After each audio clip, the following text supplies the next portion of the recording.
Am putea începe ediția de astăzi spunând, în timp ce în România pădurile se taie, în Danemarca se împădurește constant. Dar comparația ar fi simplistă, așa că vom formula altfel. Numărul hectarelor împădurite din Danemarca crește constant. Danezii sunt printre primii în Europa la reciclare. Danemarca este numărul 1 mondial la sustenabilitate. Și exemplu ar mai fi. Întrebarea este pe noi ce ne împiedică să facem măcar pe jumătate la fel. L-am invitat pe ambasadorul lor la București, Soren Jensen, ca să vorbim împreună despre soluțiile practice valabile pentru toată lumea. Sunt Cristina Cileacu. Începe Pașaport diplomatic.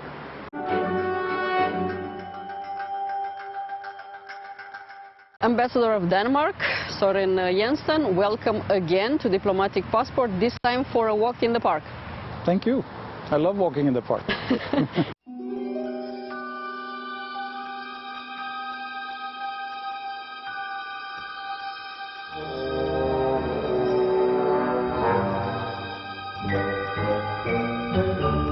Sute de milioane de hectare de pădure au dispărut de pe planetă în ultimii 20 de ani. Tăierea pădurilor afectează grav Africa subsahariană, Asia de Sud-Est, America Centrală și Latină. Copacii dispar în principal pentru ca terenul să fie folosit pentru agricultură, dar și din cauza dezastrelor naturale, incendiilor sau furtului de lemn. Există însă și exemple pozitive. Danemarca și-a crescut constant suprafețele împădurite, de la 3% la începutul secolului IX la 14,6% în prezent. The topic we choose for today's program is the climate change. An example is Denmark, which is actually increasing the area of forest. How come? How is done? How is made? Well, how come? Basically because we want to compensate for the loss of forest elsewhere. Also, over time, Denmark has lost a lot of forest because of our own agricultural development. We have lost forests over time. So there has been a movement now to regain, to replant forest, to try to regain wild forest. And it's being done mainly on agricultural soil. And farmers are being encouraged to give up land that is perhaps the less usable land, but also the land that's most critical when it comes to CO2 emissions. There are typical types of land that are that. And also that there's a new trend of combining agriculture and forestry, agroforestry it's called, actually started by a Romanian, Mr. Cholos, when he was the EU Commissioner, actually was one of the first to introduce this into the CAP. And since the land is took from the agriculture, because previously when the forests were cut, the land was put to work for agriculture, and now it's the other way around. Won't the agriculture be affected? I mean, how? Not really. I mean, when we took land from forest to agriculture, agriculture was not as efficient as it is today. Today, agriculture is much more efficient. We utilize it much better. There's a better bio understanding than there was in those days, perhaps. And so there's no immediate concern about our agricultural production. We have quite a large one. We export a lot of food and to other countries. So no, it's not a real issue of it. Mai puține emisii de gaz de seră cu 55% în Uniunea Europeană până în 2030, comparativ cu anii 90, și o Europă neutră climatic până în 2050. Propunerea făcută de Comisia Europeană la recentul discurs despre starea națiunii face deja obiectul unei dezbateri intense între statele membre. Danemarca iese în evidență și aici. If we look towards the European Union, it's a big plan of the proposal of the European Commission to have a reduction by 55% of the greenhouse gas emission till 2030. Do you find this realistic as a plan for the entire European Union? Well, it's not going to be easy. I think the short answer is, but yes, it has to be realistic, because if we don't set ourselves targets, we can be sure we're not going to get there. If we set targets, we hopefully will get to the targets, or at least as close as possible. But it does require a lot of activity, a lot of engagement, a lot of political will to do it. Denmark has, of course, set even higher standards. We're setting 70% by 2030 reduction.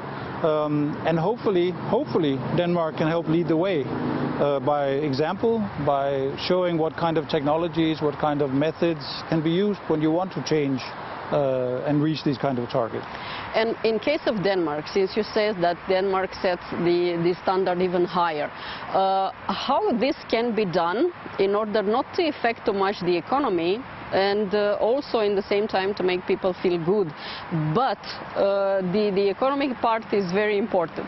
Yeah, well, first of all, about people feeling good, I think you can only achieve these targets if you really have the people on board. I don't think you can come and tell a country you should do this because it's the right thing to do. So it is important that people feel that this is the right thing to do. They understand. The effects of climate change will affect everyone. Everyone in Denmark, everyone in Romania will feel the effects of climate change. You are already feeling it in Romania, more drought, more rain. It's not necessarily one thing. Some people even call it global weirding rather than global warming. We're getting a more freak environment. And people are beginning to understand that. You see polls in Romania also showing that people understand this and are concerned about this. So to change, you need people to engage. One thing, the Danish example, I think we've tried it already. In 1973, I'm sorry to go history here, but in 1973, we were 100% dependent on Middle East oil.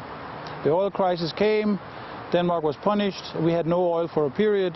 Over the next 20-25 years, we went to becoming completely independent of Middle Eastern oil by including producing our own energy, some of that also sustainable. So we've shown already once that you can make change.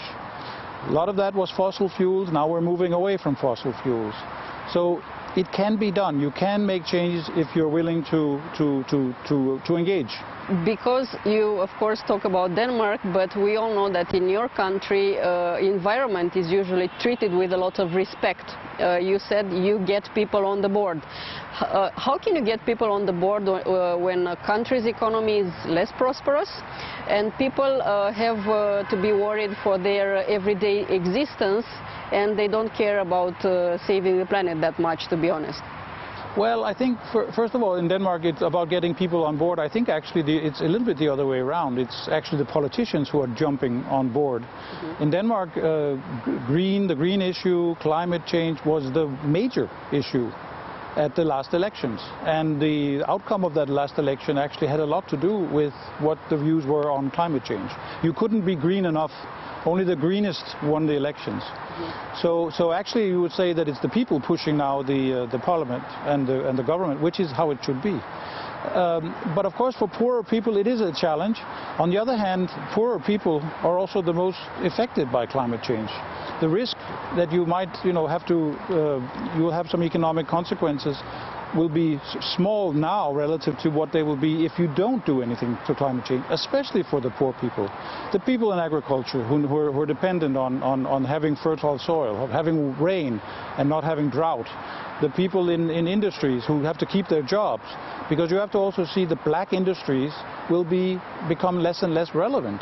They will not be competitive. There will be more and more countries demanding to have cleaner products. So for everyone, it's an advantage to change. So the things that hurt in the short run are hopefully the ones that will make you live better in the long run. Because who wants a world where, yes, we didn't do anything, so we kept our wealth, but there's no world for our children or our grandchildren?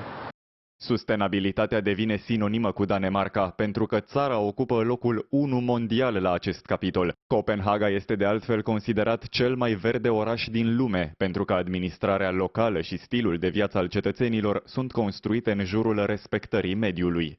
You used the word earlier, sustainability, and your country is #1 in the world, we have to say that, when it comes to living sustainable.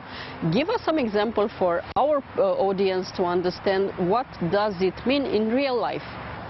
Well, small examples can be the system we've had now for a number of years, which basically include that every time you buy a bottle, a glass bottle, plastic bottle, wine bottle often also, you pay something for the bottle. But you can go back and deliver the bottle and it will go back to the shop, and from the shop to reuse, to recycling. This is a system we've had for a long time. It means that you will not find very many bottles or cans lying around in Denmark, because even if somebody throws one, somebody else will pick it up. So this is just a small practical example, and if we could expand this example to the rest of Europe, this is one example of just daily things. The other examples are other kinds of sustainability. We try to circulate not only bottles, but we sort our garbage. By now, most Danish households have at least 5 different things they need to sort all their garbage: cardboard, paper, plastics, bottles, foodstuffs, and they're recycled, they're reused. Some of it as simply being recycled to new products, some of it turned into compost and used in various kinds of production, including heat production, biomass. And others are again used for other things, paper, pulp, you know, these kind of things. So that's a system you need to build up. It has to have its growth from somewhere. It has to be viable. It shouldn't be state supported. And this has been happening in Denmark and in other countries as well, to be fair. It's also happening in a lot of other European countries now. But isn't it a bit uncomfortable for people? I mean, how you can get used with having 5 trash cans and... It was introduced in my household while I was in Romania. And every time I'm home, my wife is telling me, remember, you put it there, you put it there. And quickly, I have to say, quickly, you get used to it. I don't think it's an issue. It's the least of, probably the least of our problems when we have to address these kind of sustainability issues. Smart City, adică oraș inteligent. Auzim de câțiva ani despre concept, dar ce înseamnă de fapt? Orașul devine un fel de ecosistem în care tehnologia ajută oamenii. O rețea inteligentă de mașini conectate între ele wireless prelucrează date despre trafic, colectarea gunoiului, distribuția energiei, mijloacele de transport în comun și așa mai departe, și calculează cele mai bune soluții pentru eficientizare. Cetățenii se pot și ei conecta la această rețea prin dispozitivele personale. Since I'm talking with the Danish ambassador, I also have to ask, because your country is also very good at that, about the smart cities. What is a smart city? Well, a smart city it's a lot of things. I don't think you can say smart city is only one thing, but smart cities, for example, in Copenhagen, has to do with allowing people to use the city in a smart way. For example, for ages, Copenhagen had a wonderful harbor area, but it was never used for any recreational purpose. Slowly, the ships running into the harbor became fewer, and the city succeeded to clean up the harbor. They made sure the sewage didn't run over into the harbor. They made sure that there was no pollution.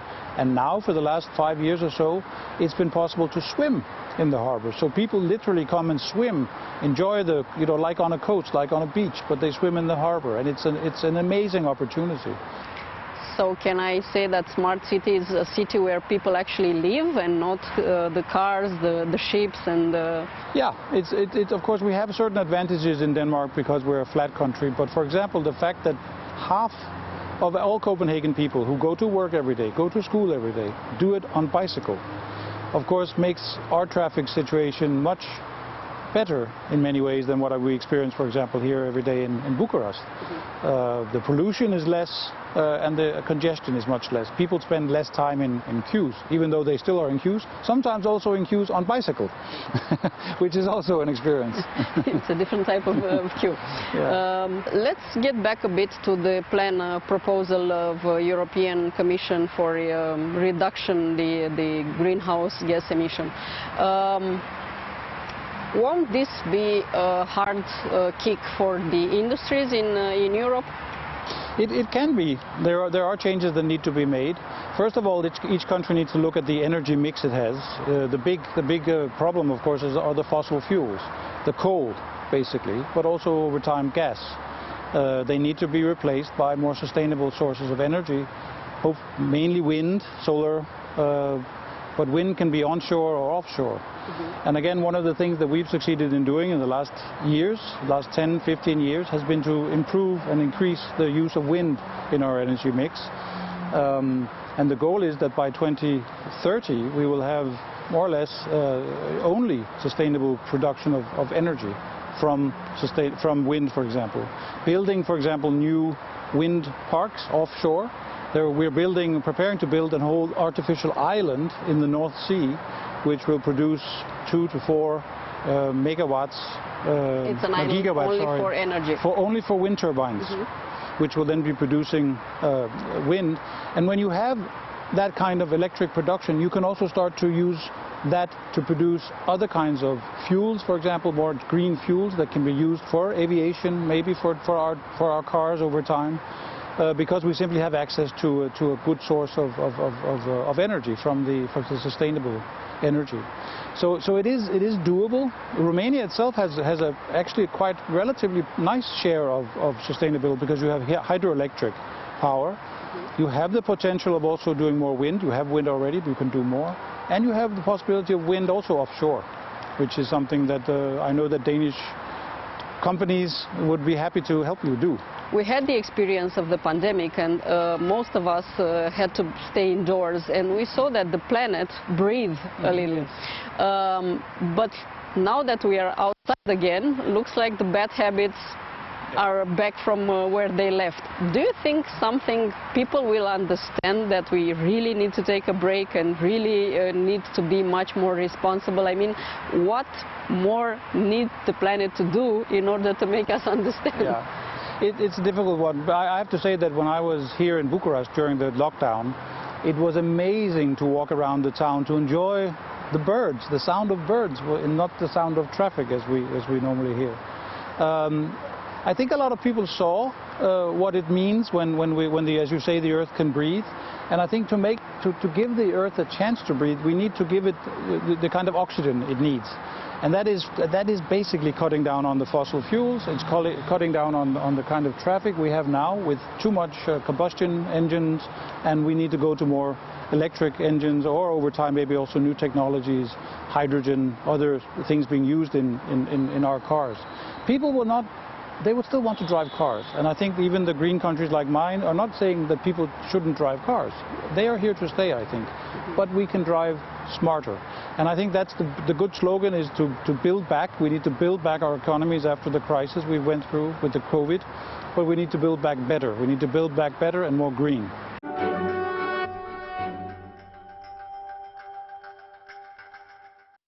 Digitizare, adică trecerea acțiunilor de la analog la digital, continuată cu digitalizare, adică utilizarea avantajelor digitale. Un exemplu pentru primul caz poate fi stocarea documentelor medicale ale unui pacient în computer, în loc de dosar cu șină. Pentru a doua situație, avem de pildă cumpărăturile pe care ni le scanăm singuri la supermarket, fără ajutorul unui casier. Pe scurt, mai mult timp pentru noi.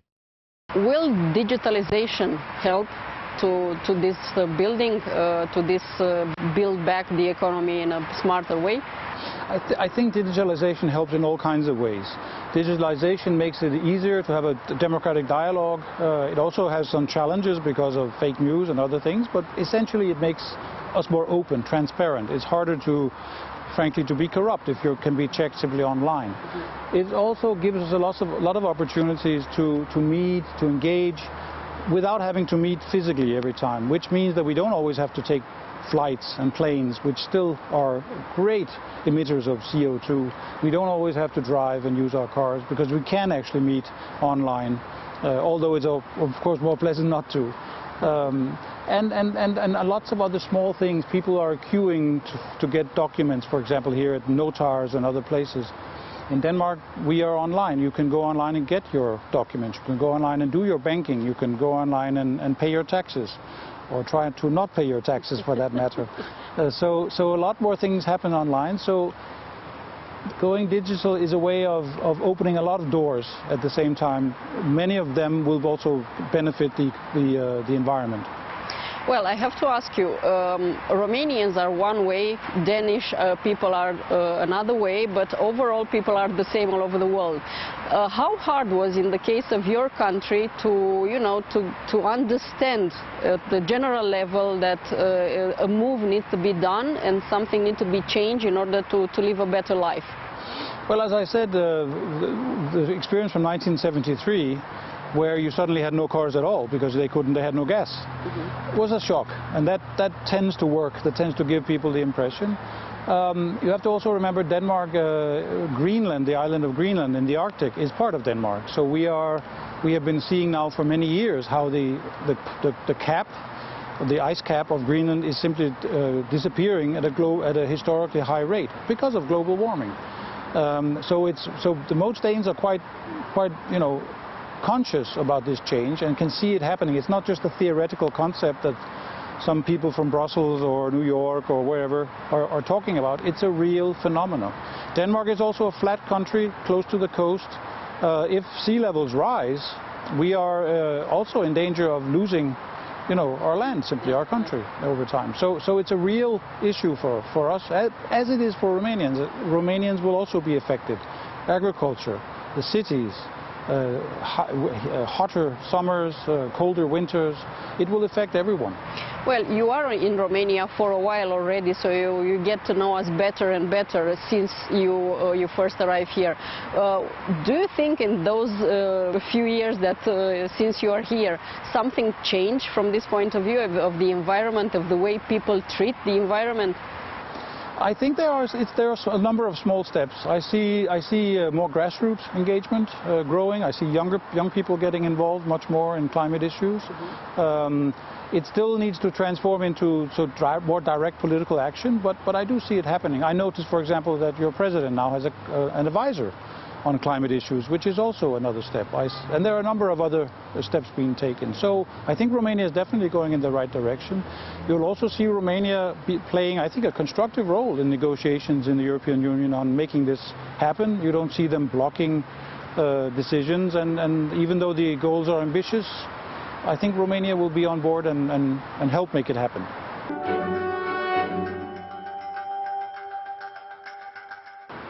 Atât pentru astăzi, dar rămânem în continuare online pe pagina de Facebook a emisiunii și pe contul nostru de Twitter. Revenim cu subiecte noi din lumea diplomației și a politicii externe vinerea viitoare de la ora obișnuită 11:30 și reluare sâmbătă de la 22:30. La revedere!